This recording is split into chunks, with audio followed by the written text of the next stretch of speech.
All right, everybody, welcome to BO Boys for Monday, September 9th. Fuck it, it's a raw feed. We're doing it live in studio. I'm Clayton. Yeah, I'm Pat. Hey guys. Hey, guys. So, of course, if you are just listening to the podcast, you're not getting the full story. You got to go to YouTube where you could see us in studio. We look great. It's amazing. What a great experience this is for you. So, Clayton, huge weekend we're going to get into. But before we get into breaking it down, I do just want to say today we spent our whole day filming stuff for this live tour. We Mm-hmm. were out meeting the people. And by we, I mean you. I'm a You man of the people. Man of the people, you are a man on the street. Not a man on the street the way Kevin Costner is a man on the street, in that he unfortunately lives on the street Mm-hmm. post the horrible opening of Horizon. But you were out there, man on the street, talking to people about movies, movie theaters, and specifically young people. Clayton, how was that? Did you enjoy meeting these young people today in New York City? Yeah, I think moviegoing is in great hands Mm-hmm. with these youngsters. I thought they were great. They were charming. They were fun. Yep. They had a lot of insight, and I just had a ball. Yeah. Yeah. It was I think today was a huge victory for the youth of America, and they've had some ups and downs Mm-hmm. Yeah. recently, and they've had some, people writing off this generation. And I think if you come to the BO Boys live tour and you see the video we put together, where Clayton as a man on the street talking to the young people about movies, everyone's opinion on young people is going to turn around. Hope for the future. Yeah, you can't help but fall in love with these people, especially once I edit it. And, sure, I'll be clowning on them a little bit, but in the end, they'll come out looking great. Yes. Yes. So Clayton Absolutely. might not look that great after my edit, but That's to be expected, I'm sure. yes. So if you are one of those young people, I mean, they were all hitting subscribe right in front of us. Yeah. Is there anything more satisfying, Clayton, than watching as someone subscribes to your podcast on their phone right in front of you? I have not had children, Yeah. may never have children, Mm-hmm. and I couldn't imagine that experience being any better than the experience that you just described. Yes, that's true. I just watching your child being born is nice, I'm sure. Mhm. And we have friends who've done it and they rave about it. Good for them. Good for them. Their kids are you What know they are. are what they are. And but they all loved watching the experience, watching their child being born. I mean, it's not someone subscribing to your podcast on their phone right in You front. can only watch your child being born once, Right. but we have 2 episodes a week. Exactly. So that baby is only living one life for you. Those new subscribers, download after download after download after download. Mhm. So it was so great to meet these young people, but more importantly, to watch them subscribe to our podcast right in front of us. So a lot of them, this is their first episode listens to the Real Boy. So again, hey guys, Hey, guys. good to see you again. Good for you to see us again Mhm. is the most important thing. Well, let's get into it, Clayton. Let's get into the show. Let's get into the plow. So could you give us a box office plow for the weekend of Friday, September 6th, 2024? Number 1, Beetlejuice made $110 million in its first weekend of release. Number 2, Deadpool and Wolverine made $7.2 million, down 53%. It lost 230 theaters. It's at $614 million in its 7th weekend of release. Number 3, moving up a notch, Reagan made $5.2 million, down only 32%. It added 16 theaters. It's at $18.5 million in its second weekend of release. Number 4, Alien Romulus made $3.9 million, down 58%. It hemorrhaged theaters, losing 560 theaters. It's at $97.1 million in its fourth weekend, so it's going to reach the centennial mark. Number 5, we've got It Ends With Us, which made $3.7 million, down 49%. It lost 701 theaters, but it's at $141.3 million in its fifth weekend of release. And that is your top 5. Yeah, great top five. So listen, of course, most of this episode is going to be Beetlejuice, but let's just pick off whatever other movies that we want to talk about in this top five. I mean, let's start with number three. Reagan. Let's start with Reagan. So second weekend, Really great hold. Only dropped 32%. Added 16 theaters. It's now up to 18.5 million Yeah, domestic grand total. So that hold, that hold, that hold. um, fantastic hold. Obviously, the movie didn't open up number one and have a huge opening weekend, No.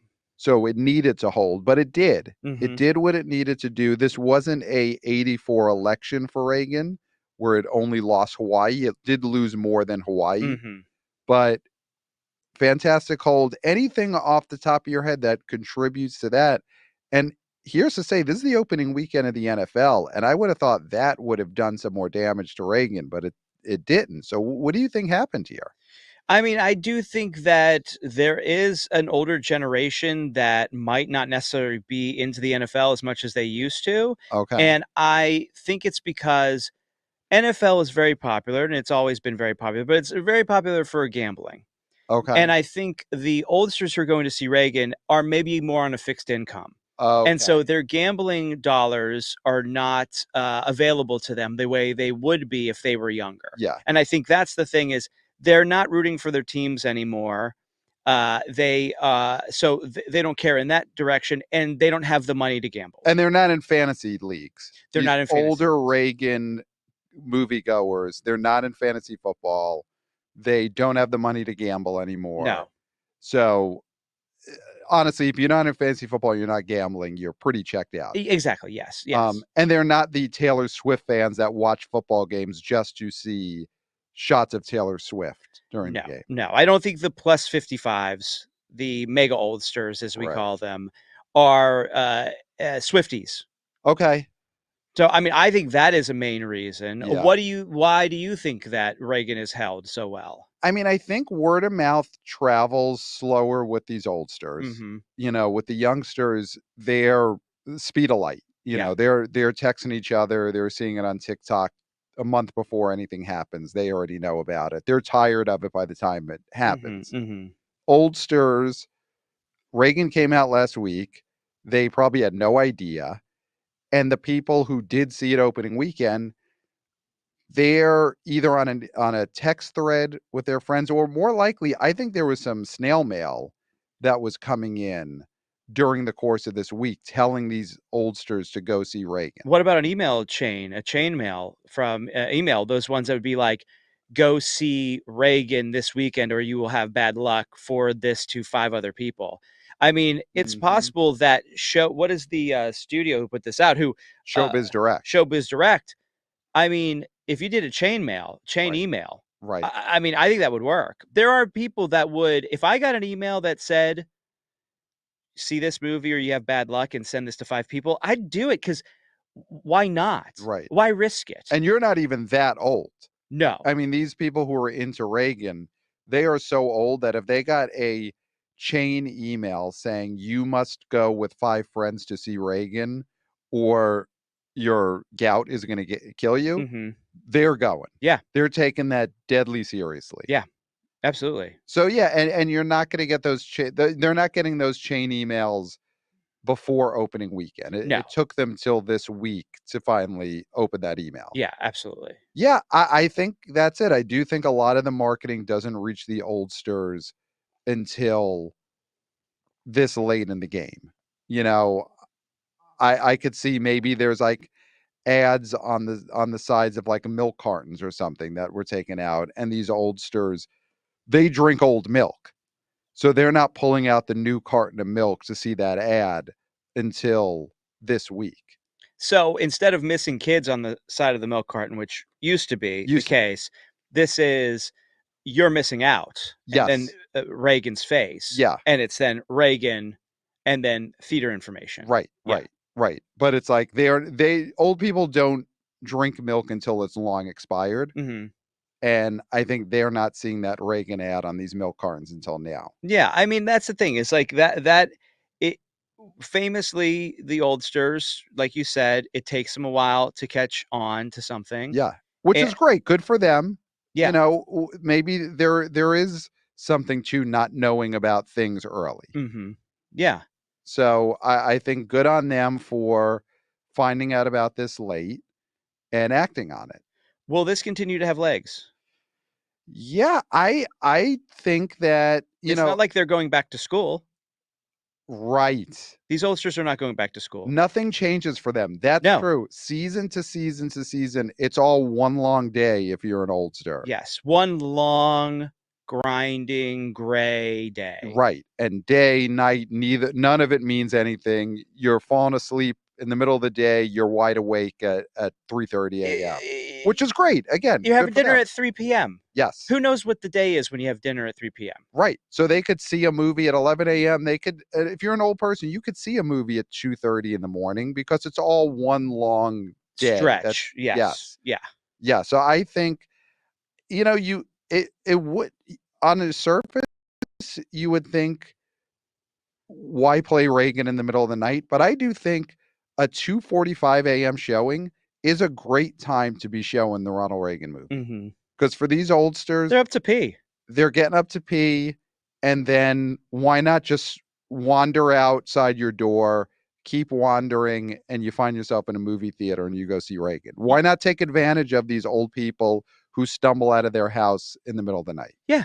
Because the thing is, once you get up to pee, you're not going back to bed for another 3 hours minimum. Right. So that's enough time to see this movie, to get there, see the movie, go back. Right. It's not like it's disrupting their sleep schedule because they'd be up anyway. They'd be up anyway. They see the movie. They come home at 4:30 a.m. They have breakfast, and then they take a nap. Yeah.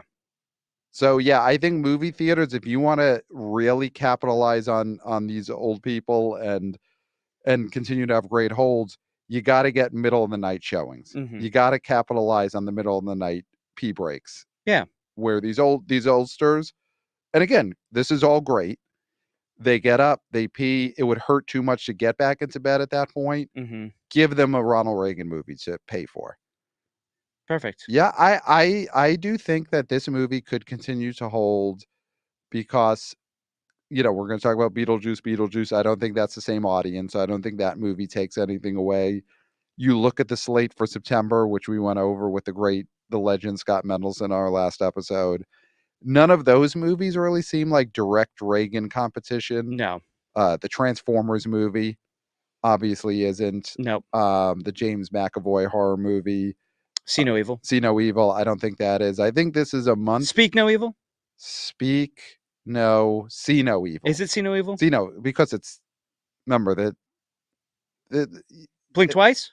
No, it's not Blink Twice. Okay. It's See No Evil. Okay. You could change the titles of those movies. Yeah. And it would work. Okay. Though I don't think you could call See No Evil Pussy Island, which is the original title of Blink You Twice. could, but it'd be pretty confusing. But we don't know what island they are vacationing on. Right. So they could be vacationing on Pussy Island. Who knows? That's a great twist. That would be a great twist for See No Evil if at the end of the movie we realize they're on the Pussy Island from Blink Twice, which of course Pussy Island was the original working title of Blink Twice. Yeah, Pat's not just giving it a random nickname. I'm not naming the island. Yeah. I'm just going by what was originally on the title page of that screenplay. So yeah, Reagan has a real shot to have a real run this next month. And and we'll be following it here. Does it? So here's the thing. It came in number 3 this week. Does it move up? Does it move up? Do you think okay? I'm just going to throw this out there because why not? And why not? Can Reagan be There's Something About Mary? Is Reagan the new Mary? No, I don't think so. But I think there is a world where Deadpool and Wolverine drops and Reagan takes over. I mean, I could see Reagan going to number 2. Okay. I think it's a possibility. What was the difference in what they made this week? What did Deadpool and Wolverine make? And it was $2 million. $2 million difference. I think Reagan could make that up next week. Deadpool drops another 50. Yeah. Reagan drops 20. Yeah. It could happen. Now, but you don't think it's Something About Mary? You don't think Ronald Reagan? What if they did? And this is for the there was Something About Mary questions that we were asking some of these youngsters in New York City today. So don't give anything away.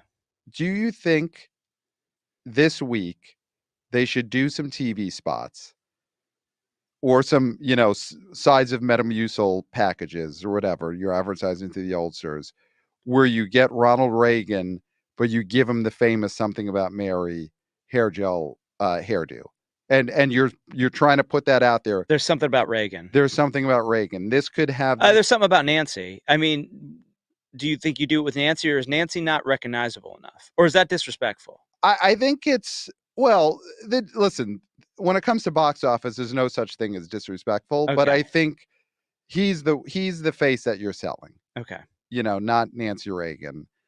I think if you want to get the public to start thinking about Reagan having There's Something About Mary-esque run, where he's moving up in the box office the way Mary did in 1998, I think you got to do the print ad where you have Ronald Reagan have the hair gel. There's something about Ronnie. There's something about Ronnie. Okay.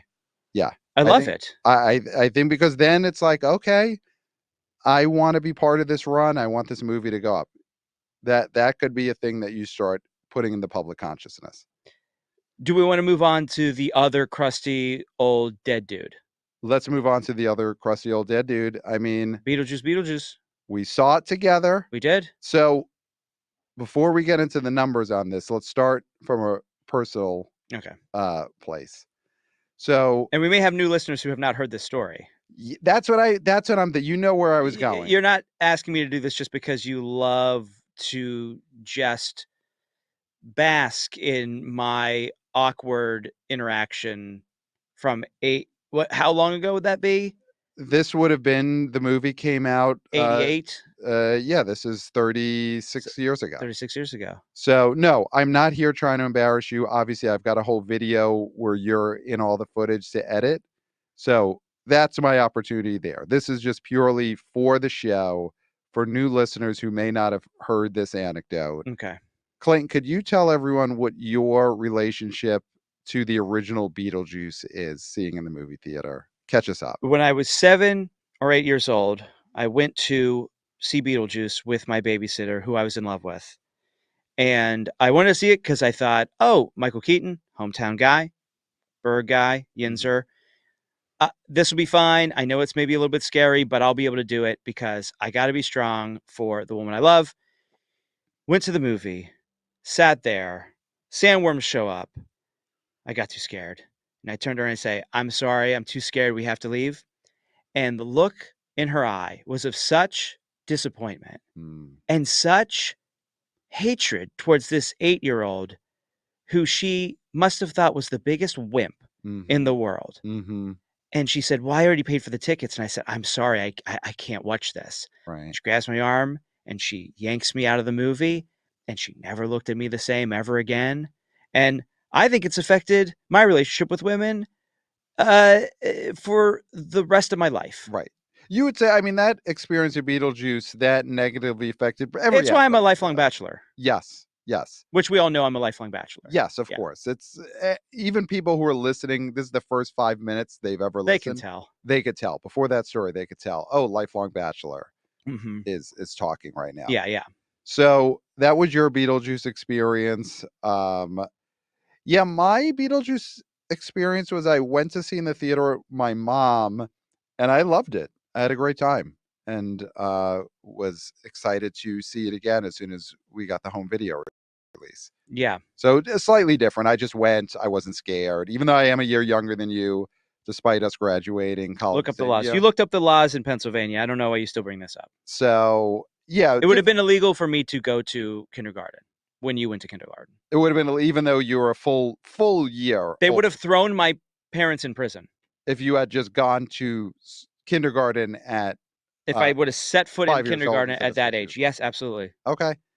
Listen, again, laws in Pennsylvania. We've got some people from Pittsburgh who are going to be coming to the live show in Boston. We've got some Yinzers. Yes. Who are traveling. Hopefully with a little taste of home. They've promised to bring you something. I may have to ask them when they're in the crowd if they could just confirm the laws of how old you have to be to go to kindergarten in Pittsburgh. I mean, I wouldn't give them homework, but they will know off the top of their head. Great. So anyway, different experiences seeing Beetlejuice. You embarrass yourself in front of the woman I love. Woman you love, and I just had a great time. and Yeah. laugh my head off. Yeah. So we went to see it together Friday night, Yes. and those sandworms who terrified you and ruined the rest of your life, they are back in Beetlejuice. They are. I mean, spoiler. We're in spoiler territory, but you assume that they're going to come back. Yeah, I think they're in the They're advertising. part of the milieu. Yeah, I think that those sandworms are. Well, the sandworms ate the hot wings. Yes, the sandworms were on Hot Ones. Yeah, They had no problem with them. So the sandworms are in this movie. You had to sit next to me and see these sandworms. And it wasn't until late. You got to this movie late. You came to Beetlejuice about 15 minutes late. Yes. I was hoping to miss the sandworms. You were. Yes. And it did not happen. They come in later. You sat there and saw them. And Clayton, I'm going to do something I don't usually do, which is offer you my respect, because you did not cry. Mm-mm. You did not look to me and say, I need to go. Mm-hmm. You did not beg people to protect you No. from what you were watching on screen. No. Now, did you enjoy seeing the sandworms? Were you terrified inside and just didn't say anything? Or have you gotten to a point in your life where they do not terrify you the way they once did? I'll be honest with you. When they came on, you did look at me and I looked at you. Mm-hmm. And I was like, oh no. Mm-hmm. I did say, oh no. Mm-hmm. But then once they were on screen, I was fine. You were fine. I was fine. So yeah. you have grown. I have grown. Yes, absolutely. That's but incredible. It's not the sandworms. And that's the thing that I said previously, is that I'm not afraid of the sandworms. It's what the sandworms rot.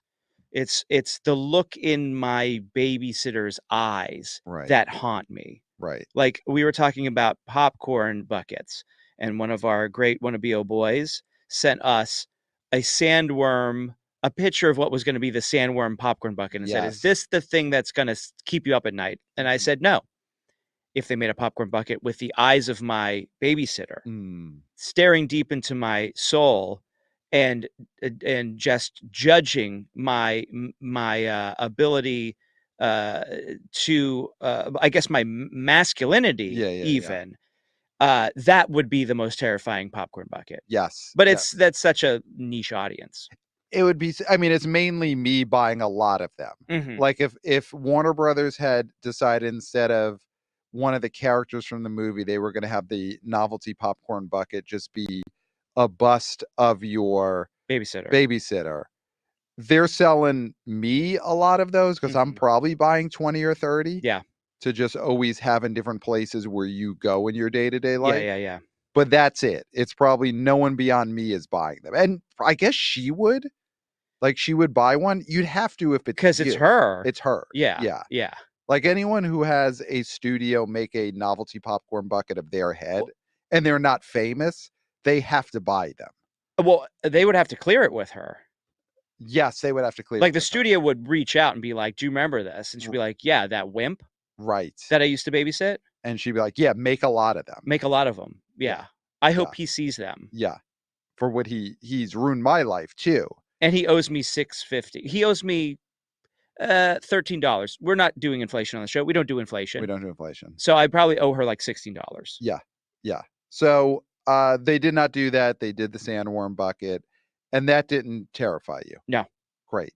So this movie, let's get to the box office part of it. 110. Now, lower than we all said. But we were going nuts on the preview episode of Scott Mendelson. We were just like totally going for I was especially on something. You predicted 165. 165. You were going, this is going to open bigger than Barbie did last year. Well, nearly as big as Barbie. Fuck it, it's a roughie. It's a roughie. Barbenheimer. And it would have been a little under. No, it would have been way over it. Yeah. Way over the movie It. Yeah. Chapter 1. Yes. Yeah. 110 is gigantic for this movie. Yes. This is so big. Yeah. I mean, again, the first movie, original Beetlejuice, was a hit. And I think domestic, it topped out at 75 Mhm. back in 1988. Obviously, this one cost a lot more Yes. because everyone in it is bigger stars than they were back in 1988, and all the reasons why this movie would cost more.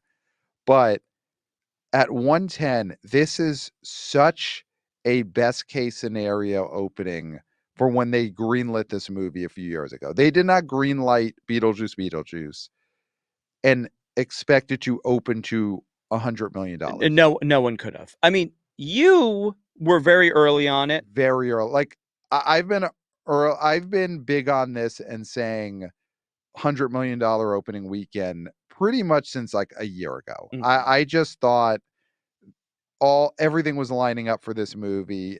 I felt in the air that this was a piece of nostalgia that was more powerful than Ghostbusters and Indiana Jones and a lot of the stuff we've seen in the last few years. Yeah. I just think it was also the perfect amount of time in between movies. Mhm. Yeah. It's not Ghostbusters where you added Ghostbusters 2 that people didn't like. You had Answer the Call in 2016 that had whatever was going on in the public with that movie. You know, Indiana Jones, there's been all these sequels. Beetlejuice was Top Gun. Uh-huh. It's the movie that never had a sequel. It had the cartoon series, but hasn't had a lot of other stuff. You know, there wasn't a live action sitcom version of it that the USA Network did in No. 2007. There wasn't bad versions of it out there. No, I mean, there was the cartoon which people liked. Yep. There was the musical that people really liked. Yes. So there's only really been good, well-liked Beetlejuice content. Exactly. There have not been stains on the IP. Yes. So this is the second biggest Burton opening. Obviously, Alice in Wonderland. Did 116, Yeah, right? 116, which, I mean, that actually, on Monday, we're probably going to see this maybe tick up 1 or 2 million. So Yeah. it's possible, but it's not going to get to 116. I think that's firmly his biggest. That's his biggest. I mean, with that movie, you had Johnny Depp at the height of his star power playing Mad Hatter. It was like right in the middle of the Pirates run. Mm-hmm. I think the other thing that inflates Alice in Wonderland through its whole 3D. run is 3D. Yeah. You know, that was the post Avatar. That was definitely the movie post Avatar that most took advantage of people really wanting 3D. Yes. Which Which Piranha now, 3 Double D wasn't able to take advantage quite as much. no. Now, I mean, I think the thing is, I think IMAX's 40Xs, those have taken the place of 3D. Yes. In a positive way, because 3D is sort of a gimmick. Yes. Where those are not gimmicks. Yes. I don't think. Yeah. And so I think Those screens are real and they're spectacular. Yeah. So I think there is some inflation to be talked about when it comes to how prevalent IMAXs are now, but it's not the gimmick the way that 3D is. Yes. Yeah. Yes. Yeah. IMAX is part of our culture. 3D is Pogs. Absolutely. I totally agree. So yeah, second biggest Burton. I know. I mean, just say it. Deadline put it out there with Jenna Ortega. Not her biggest, officially her biggest opening of all time. Iron Man 3, where she plays the daughter of the president, the vice president, which opened 174.1. Right. But as a star, this is the biggest opening of Jenna Ortega's career. Jenna, absolutely. Jenna. And let's talk about her and her role in this. Obviously, we talked about how in the prediction episode, she was a major part of why this would be a success. Mm-hmm. Did we not even give her enough credit for her role in making this an extra size hit? You know, there's a version of Beetlejuice where she's not in it and it's the original cast and it's still a huge hit. Mm-hmm. But that version might make 70 million just based on nostalgia. I mean, well, you know what? Let's not get into exact money because I think at some point we're divvying up the millions. Let's state that right now. And this is huge for our new listeners, our new viewers on YouTube. Of course, one of our signature segments. It's our Karnak. It's our, stupid pet tricks. Mm-hmm. This is the big. This will our jaywalking. There's our jaywalking. This is the segment that'll be its own spin-off show Mm-hmm. on Spike TV someday. Is, of course, divvying up the millions, where we take a giant hit movie, we take its total, whether it's worldwide, domestic, whatever, and we divvy that money up amongst the people who contributed to the success of that movie. Yes. So at some point, we will have to do this for Beetlejuice, Mm-hmm. and we'll decide how much Jenna Jenna. Ortega gets, how much Beetlejuice gets, how much Burton, all that. But yeah, Jenna Ortega, she has the biggest platform on social media to promote it. And she was out there on all these young skewing platforms, letting everyone know about it. She was teamed up with Winona Ryder, and Yes. post-track, 25% of the audience who went to see the team of Jenna Ortega and Winona Ryder. Wow. So 25%, I mean, that's the team of them. Mm-hmm. But then 41% bought tickets because it's a franchise they love, 38% because it's a cast they love. Wow. Which those are both included. 30% for Tim Burton and 27% for Michael Keaton, the man himself. So really great. I mean, like those are the reasons you want people to go see movies. It's a franchise they like the director, they like the cast. Right. That's great. That's great. So many different things going on here.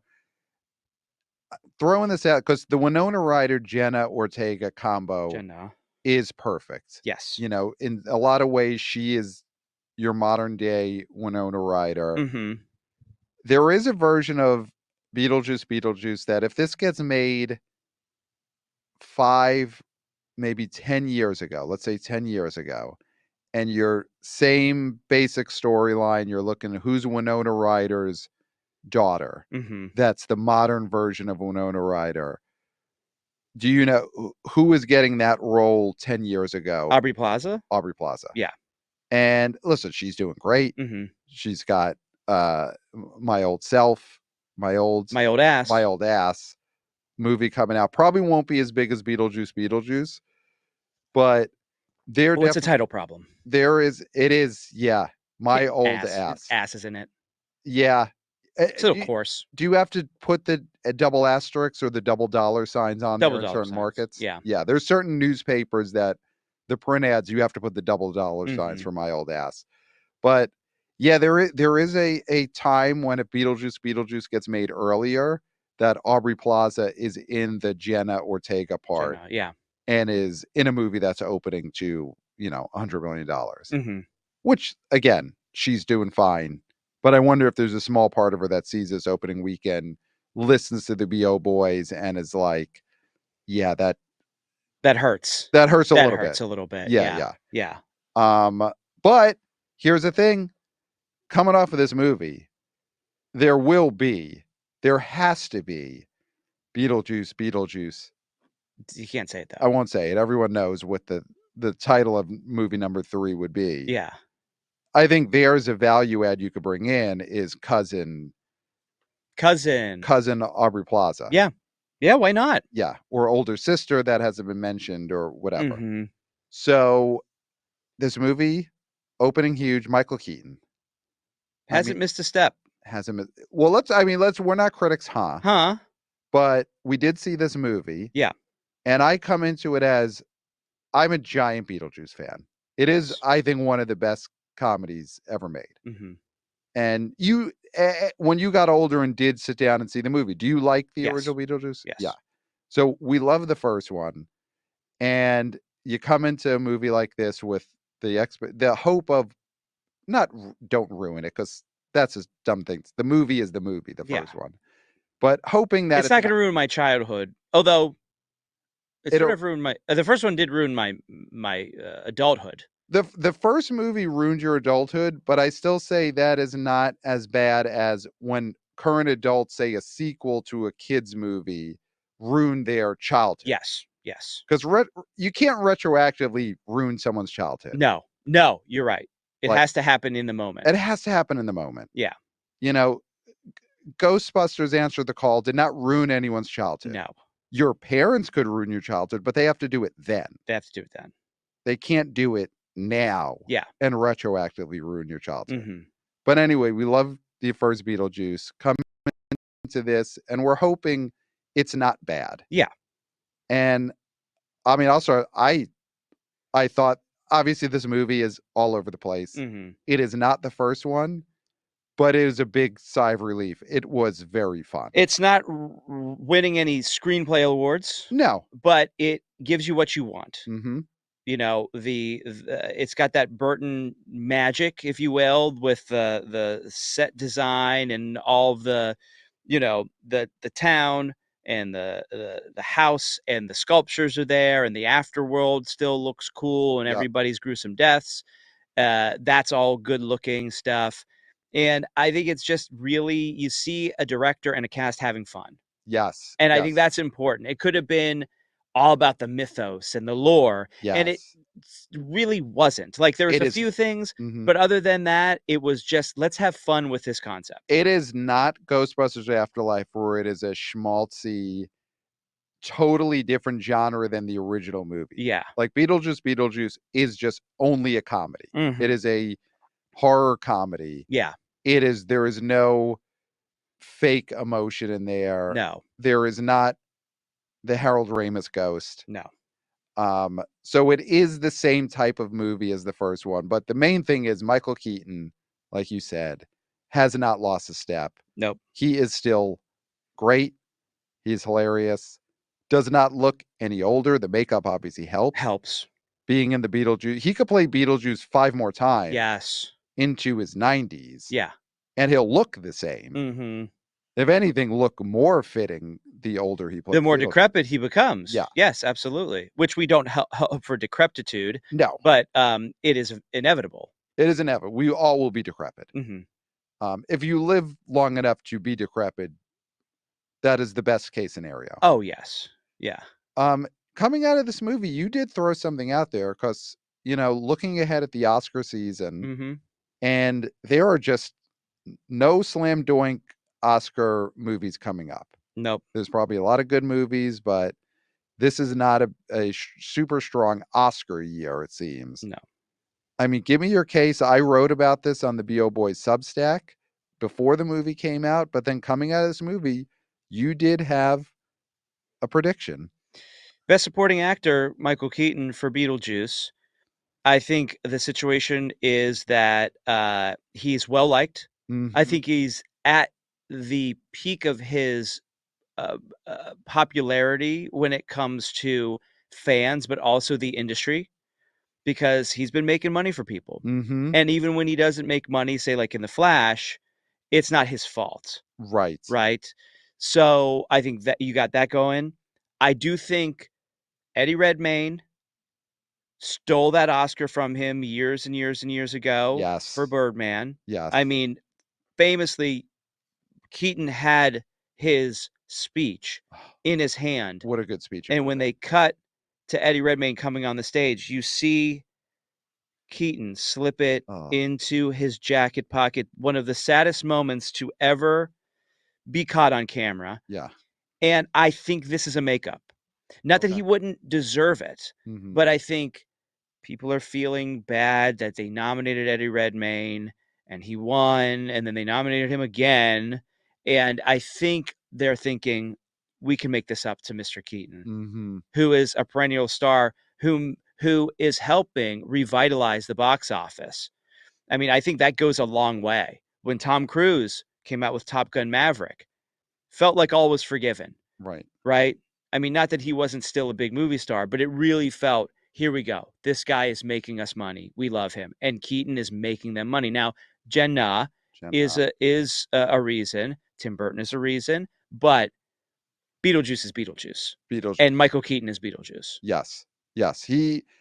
She's reaching all the young people, getting it to new audiences. But this movie does not happen unless Michael Keaton is Beetlejuice, and does not work unless he is as good as he's ever been. Mm-hmm. I think there is a chance. Yeah.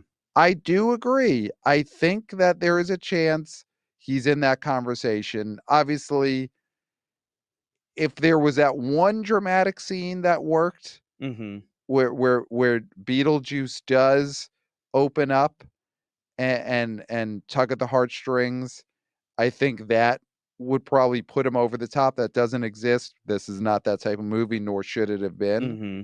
So he's got to get the nomination on a purely comedic performance. Yeah. But, we've seen that. Melissa McCarthy got the Bridesmaids nomination. Yep. There is every, 10 years or so, there's a purely comedic performance that gets an Oscar nom. This movie is going to be one of the biggest hits of the year. Yes. And so you got to take that into account. And it's award season. So people are thinking awards. Yeah. They're thinking in terms of the gold. Yeah. And we'll see, Warner Brothers has Joker coming out in a month. They had Dune. Dune's going to be a big Oscar player. Joker, Folie à Deux does not, from the early reviews, seem like it's going to be an Oscar player. Maybe beyond Lady Gaga for supporting, maybe. So Warner Brothers has got to pick a second movie to put some Oscar promotion behind. So maybe it is what will be their biggest hit of the year, Beetlejuice. I mean, it's not going to be Furiosa, and it ain't going to be Horizon. And it ain't going to be Horizon. Man, we won't spoil it. But yeah. No, you don't say it because you're going to spoil it. I won't. But just Costner came up. Mm-hmm. Came up. And that's it. You got to come to the live Costner show. Came up. You got to come to the live show. Just looking at, and we could talk about some other aspects, but demos. Are you going to talk demos? Let's talk demos first. Go to your demos. You're the demo guy. I knew what you were going to talk about. Yeah. I'll get to my favorite part later. Let's get to the demos. Demos. So 18 to 34-year-olds. This is the prime demo. Mm-hmm. 45%. Oh, 49%. Sorry. 49% of the audience, 18 to 34. Wow. That's huge. Wow. 45% of the audience, 35 years old plus. Largest demo being 25 to 34. Wow. And that's at 29%. Diversity, 45% Caucasian, 11% Black, 4% Asian, 6% Native American, and other. And then there was Latino and Hispanic as well in here. And I think they're in the 30s. Yeah, correct? I think it was 34%. 34%. Yes. Yeah.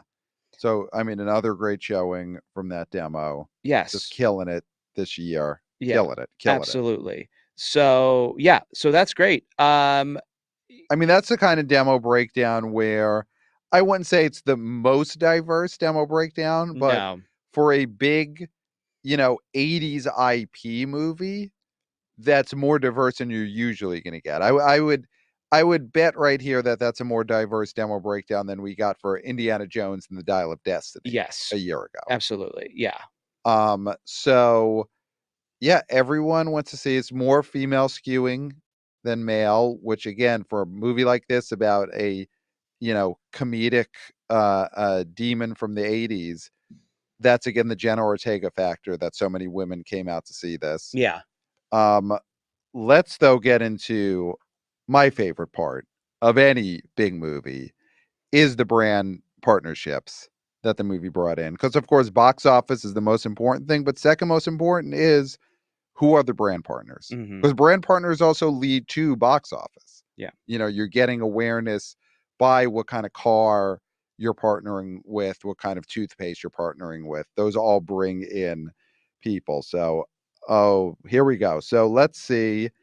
CarMax US, of course it's CarMax International, but just focusing on the US. I know. CarMax, there was a CarMax dealership in the world of the afterlife with a Beetlemax to show us how car buying shouldn't be. So you had cars being sold in the afterlife at these different CarMax locations. And that's huge because people, they love cars, they love renting cars, they love buying cars. Boom, let me take you for a ride. And now you also know about Beetlejuice opening September 6th. So CarMax was huge. Fanta partnered up with Beetlejuice in 47 markets worldwide. So Beetlejuice, he eats the Beatles, but he drinks Fanta. And you want to have your brand on the same level in terms of what you're ingesting. Beatles, Fanta. So good for Fanta, good for Beetlejuice. Progressive had a cut, and I love when Progressive gets involved, because when Progressive gets involved with a movie, Flo is getting involved. Not Miss Flo. Not Miss Flo, not Florence Pugh.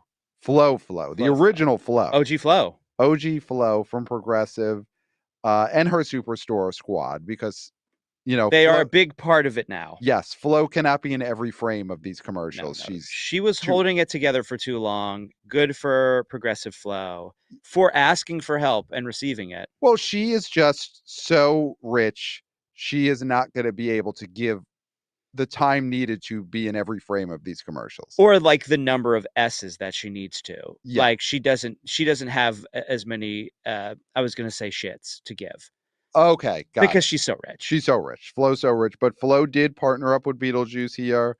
There was another Progressive Home and Auto Bundle, fully protected from the unexpected. And what's more unexpected than it goes with the most Beetlejuice. Yeah. So good on Flo for protecting her clients from Beetlejuice.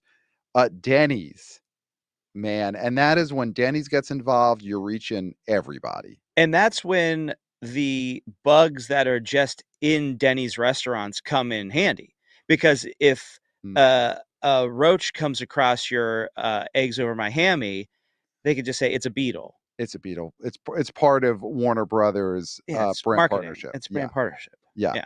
And then you're like, oh wow, I'll eat souvenir. it. Yeah. You got Fanta? Yeah. Wash down that beetle with some Fanta at Denny's. Yeah. That would be such a great promotion. So Denny's, they brought back retired menu favorites, and there was a brand new Afterlife menu featuring custom filmed themed items. Beetles, exactly. So people are eating Beetles. Other partners included Secret Deodorant. Okay. So there Familiar. again, you're reaching all different people there with Secret Deodorant. NYX, Crumble and their Afterlife cake. Sally Hansen, a brand called Splat. Do you know what Splat is? No. Is it goo? Is it goo based? Is it do they make slime?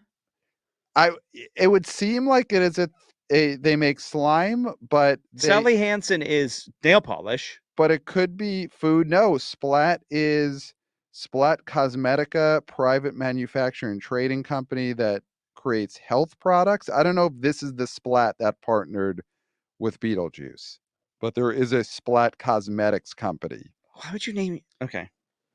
No offense. It could be a food product. Okay. Like for all we know, this is a cold cut.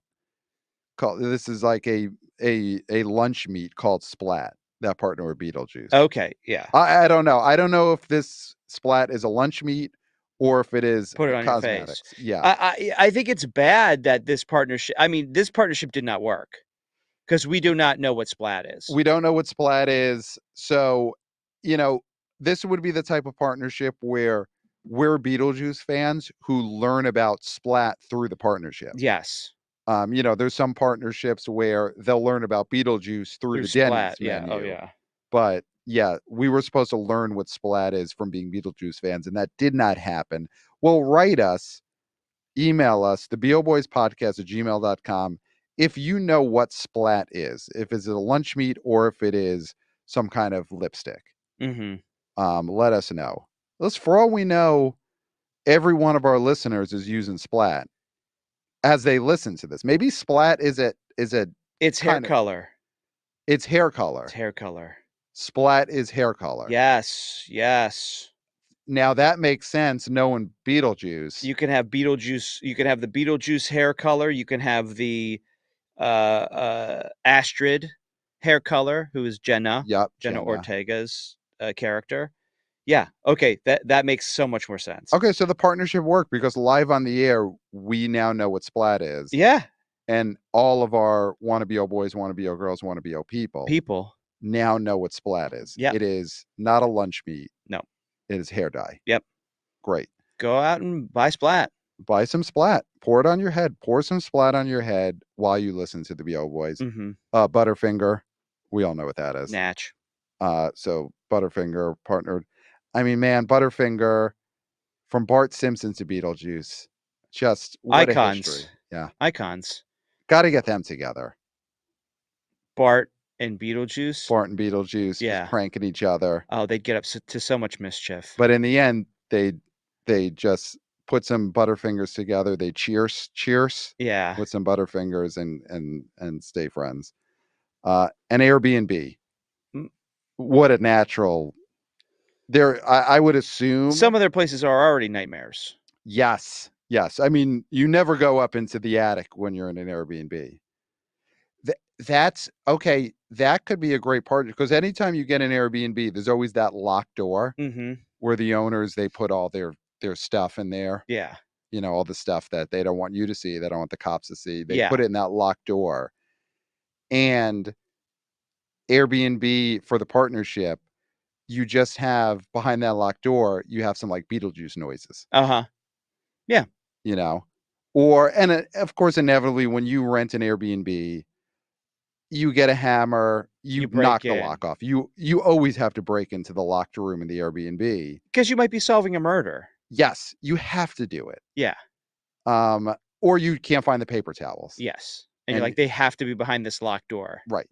So inevitably, Airbnb, you rent it, you break open the locked door. But now, during this partnership, they've got the miniature town from Beetlejuice in there. Oh, that's great. That would be great. I love it. Yeah. I assume that's what the partnership is. I'm sure. Is if you're Airbnb your house, you've got to get the Beetlejuice miniature town and you put it behind your locked door with your paper towels and with all your photos that you don't want people to And see. you just use some of the lowest rated Airbnbs in the system. Yes. And just make them into horror houses. Yes. I mean, they should do that for Halloween all the time, but for Beetlejuice especially. Yes. Be like, oh, it's shitty because Beetlejuice lives here. Yes. Could you imagine what a treat it would be if you are just someone who needed to find the cheapest Airbnb for your trip? Mm-hmm. And so you go in there and it's like, all right, $38 a night. I'm just going with it.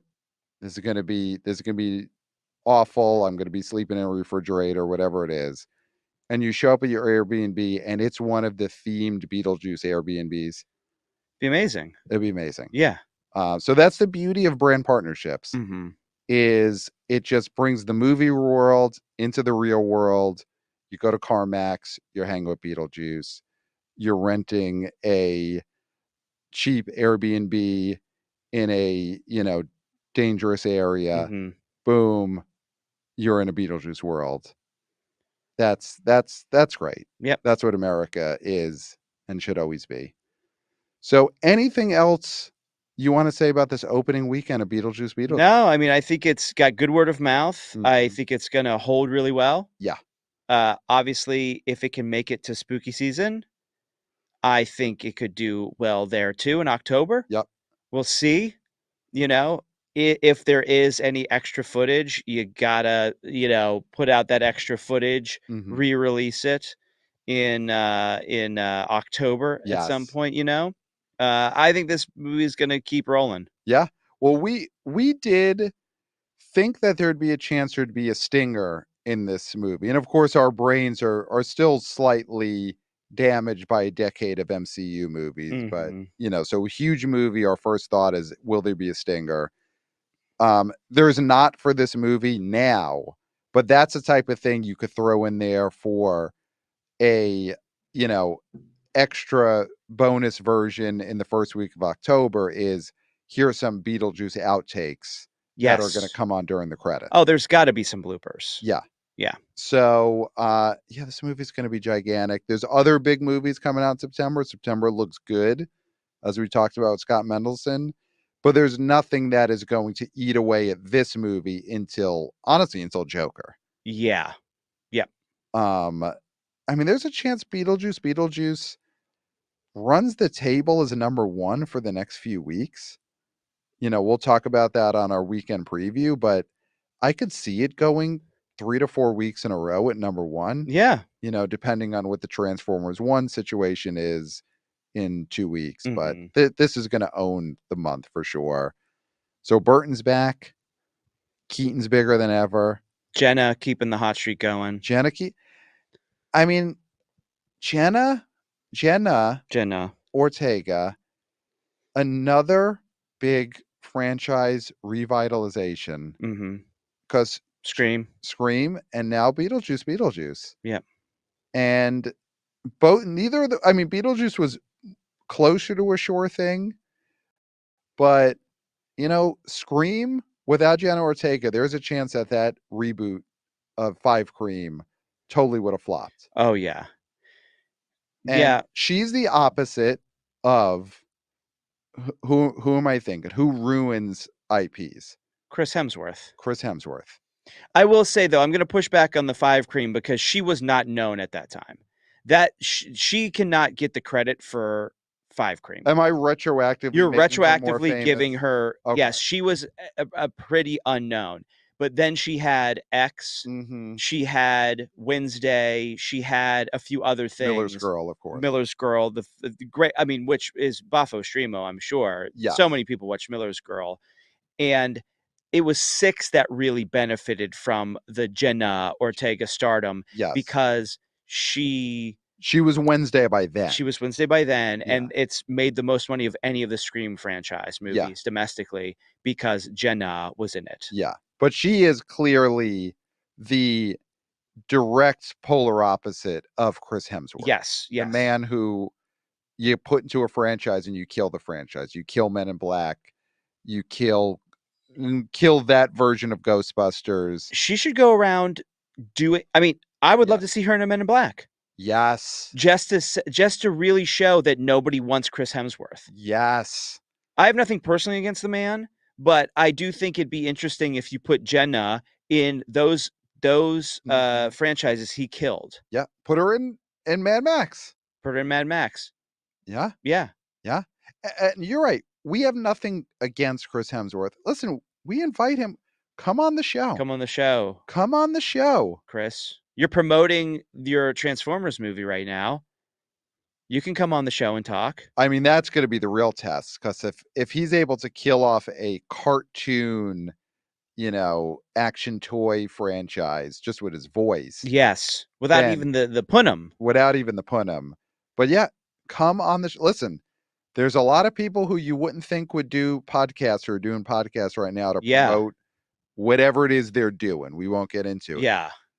But this is the one that Chris Hemsworth should come on here, because people are gonna say, "Wow, he's going on the BO Boys." They give it to him. They give it to him. Him going on that show, he must be a tough guy. Yeah.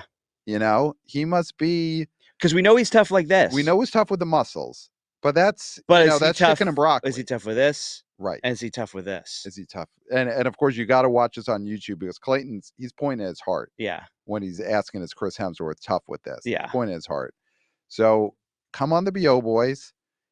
We're going to give it to you. We're going to give it to you honestly. Yeah. We're never going to take a cheap shot, but we're going to look you in the eye and we're going to say Jenna Ortega is the opposite of you, because she makes franchises bigger and better than they've ever been, and you kill franchises. We'll say that right to your face. Yeah. And then you give it back to us. Rebuttal. You give us a rebuttal. We mix it up, and then afterwards, we're all going out for steak. Of course. Yeah. So come on the show, Chris Hemsworth, promote Transformers 1, and mix it up with the BO Boys. You'll gain a lot of respect out there. Oh, yeah.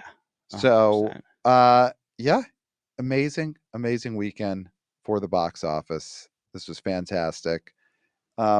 Anything else? Yeah, I don't think there's anything to say about any of these. No, we can't. It's been such a long day, Pat. It's been a long day. So we've got a lot of emails. We'll get to those on the next episode, our weekend preview. So there's a little known movie coming out this weekend. A little known movie that hasn't gotten a lot of promotion. Yeah. That hasn't maybe. Yeah. What were you going to say? Is it? Well, you say it. See? No. Evil. It's coming out. The trailer that everyone's been saying. I've been seeing this trailer for 10 years. The movie's finally coming out.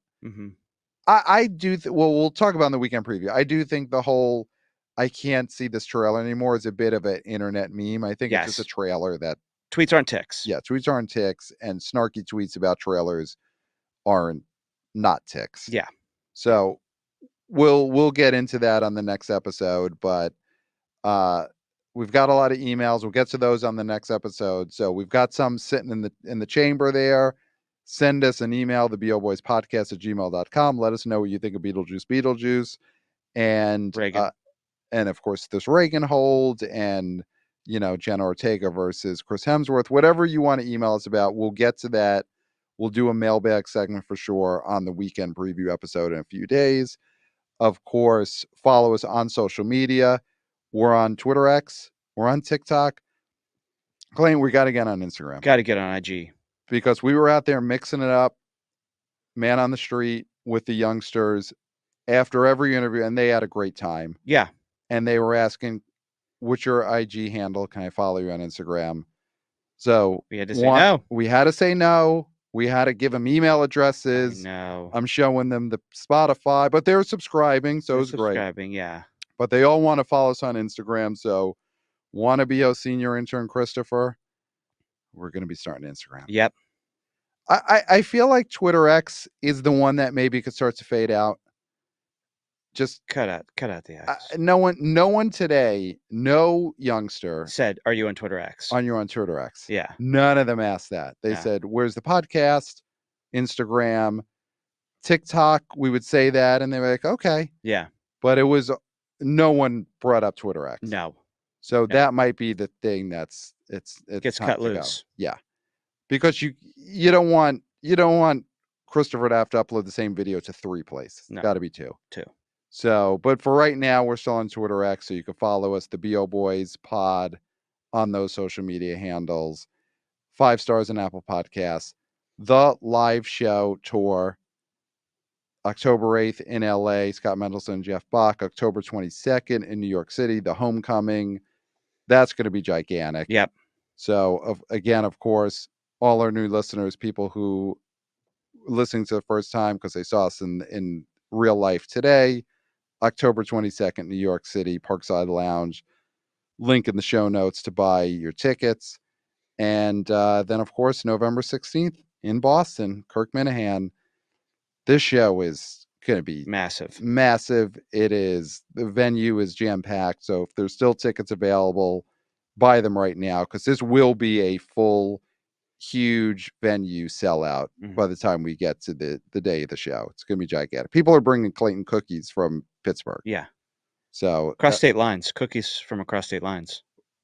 I mean, that's the thing we got to look in the laws. Check the laws on that one because I could see Pennsylvania having some strange laws about bringing cookies across state lines. Cookie smuggling. Yeah. So that's going to be huge. And yeah, I mean, I think that's about it. Pat, you've said it all. I think maybe too much. Okay. And I don't think there's anything left to say. No, nothing. Frankly. Except for, until next time, we'll smell you at the box office. Nailed it. Hey, guys. Hey, guys.